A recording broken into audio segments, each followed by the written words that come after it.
నమస్తే అండి. మా యూట్యూబ్ ఛానల్ చూసిన వాళ్ళకు నా యొక్క ధన్యవాదాలు. చూడండి మరుగుమందు. మరుగుమందులో ఎన్ని రకాలు? 2 రకాలు. ఒకటేమో కడుపుకు పెట్టే మందు. ఈ కడుపుకు పెట్టే మరుగుమందు అనేది చికెన్‌లో గానీ, మటన్‌లో గానీ, స్వీట్‌లో గానీ, కూల్ డ్రింక్‌లో గానీ, టిఫిన్‌లో గానీ, ఇలాంటి కర్రీలో గానీ పెట్టవచ్చు. ఇది పౌడర్ వస్తది. రెండో రకం మనకు లిక్విడ్.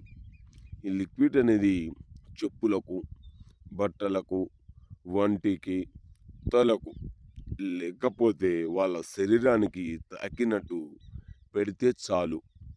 ఈ మందు ఎవరికి పెడతారంటే భార్య మాట భర్త వినకపోయినా, భార్య మాట భర్త వినకపోయినా, భర్త మాట భార్య వినకపోయినా, అత్త కోడలు రోజు తగాదా వస్తూ ఉంటాయి.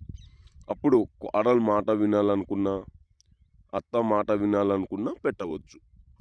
ప్రేమికులు కొన్ని రోజులు కలిసిమెలిసి తిరిగిన తర్వాత ఇడిపోయిన వాళ్ళు గూడా ఒక్కసారి పెట్టి చూడండి. వాళ్ళు గూడా మారిపోతారు.